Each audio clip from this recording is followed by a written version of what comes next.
know it's been a while since I've done a little chatty video. Books are something that I love, and I read every day, so it's just part of my life, and I want to share that and the things that I'm intrigued with at the moment and what I'm reading right now and I'm finishing off. As you might know, if you watch my previous wellness diaries and my other videos, then you'll know that I'm currently reading Crime and Punishment, and I'm nearly finished with it. I'm so happy because it's been probably one of the longest books I've read, apart from Anna Karenina by Leo Tolstoy. That was actually one of my favorite books, along with The Lady of the Camellias. This one, which I mentioned that I tried reading it a few years ago and I never kind of got into it, so I thought I'd give it another go, and surprise I loved it. Like I said, I'm nearly done with it, but I've still got a little bit left. I don't know how many chapters I've got left, but not that many. I've been reading like a chapter, 2 chapters a day.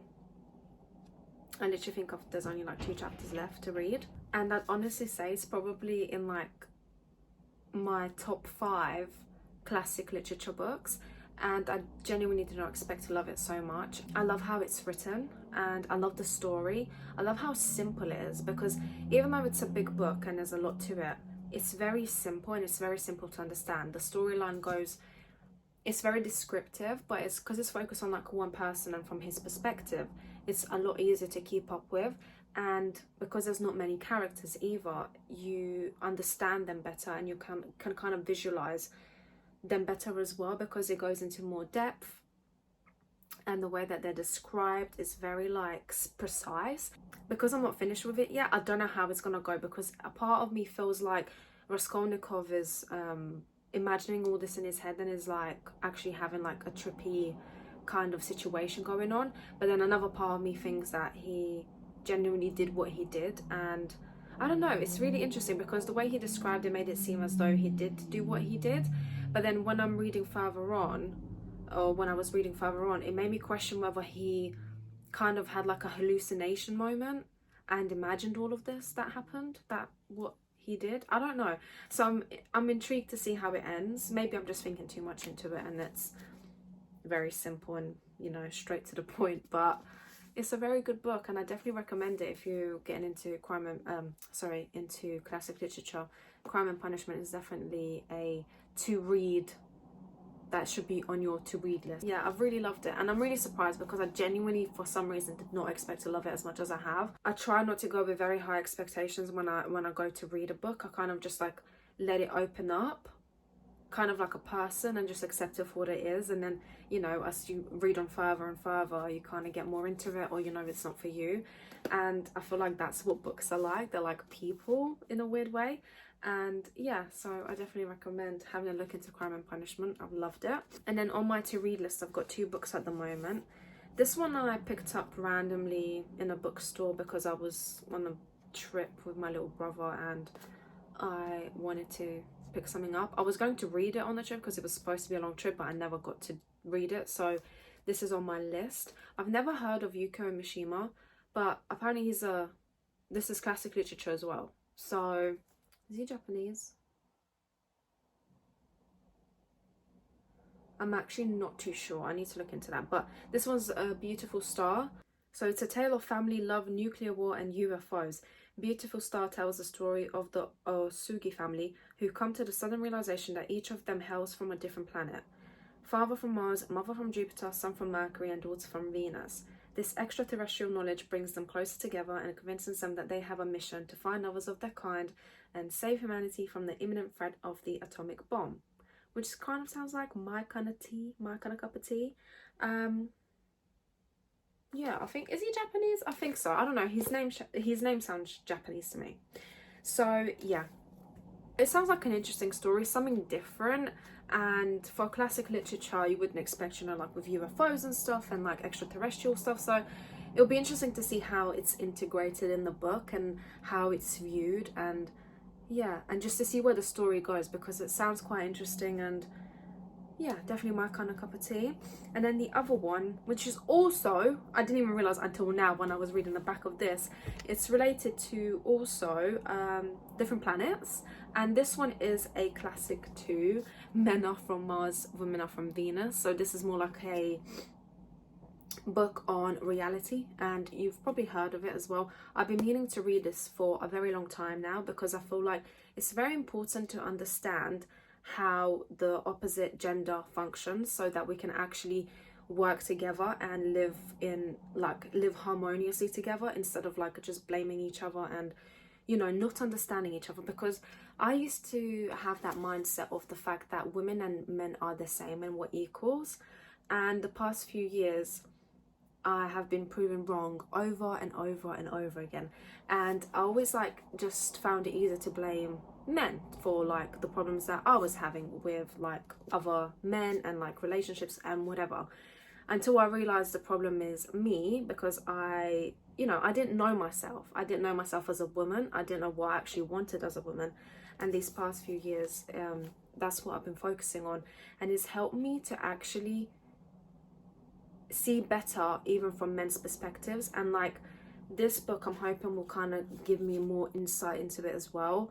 And yeah, because I feel like if you function from like, as a woman, if you function from a feminine energy, mostly feminine energy, you're going to want a man that's obviously a lot more masculine. And I feel like the past few years I've been so much more into my femininity, and just wanting a masculine man, like somebody that will actually take care of me. I know I can take care of myself, and I've done that and I'm doing it, but I just feel like there's something about being able to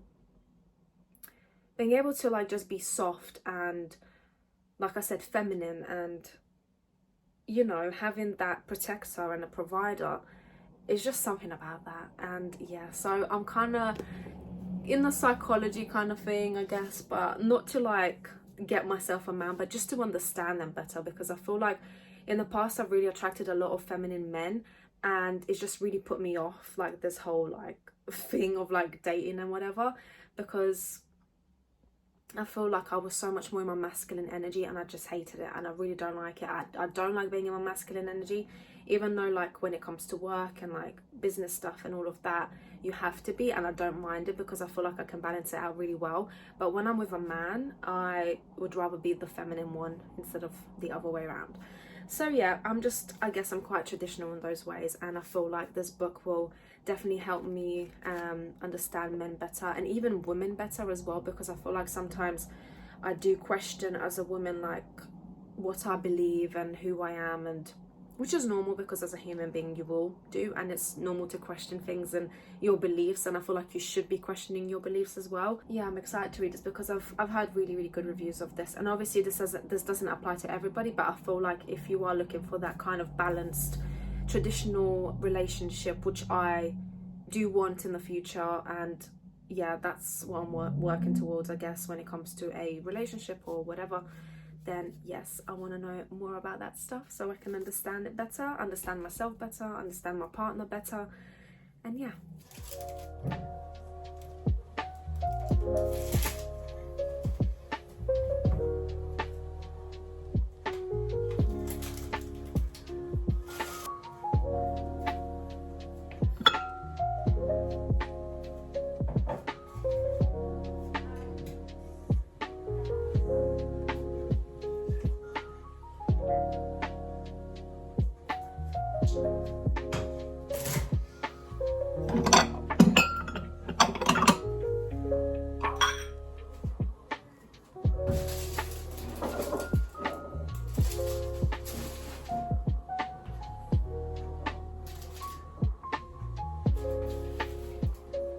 Some blueberries and some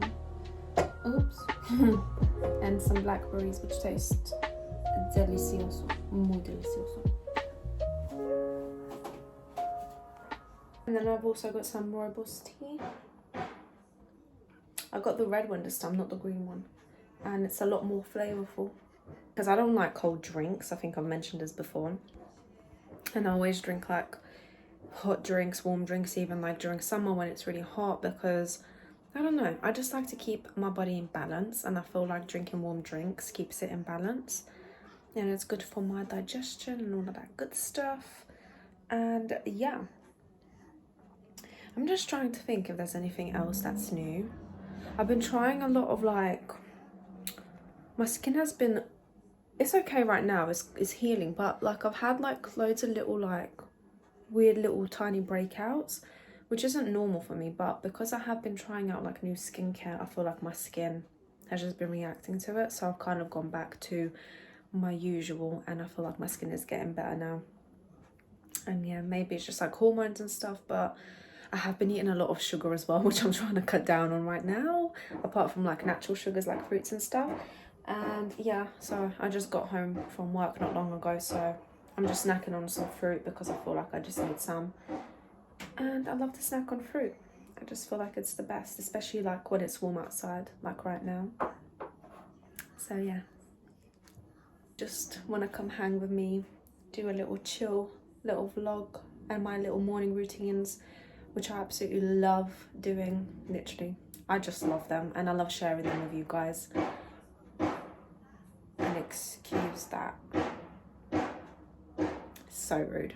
Anyways, I will see you guys very soon.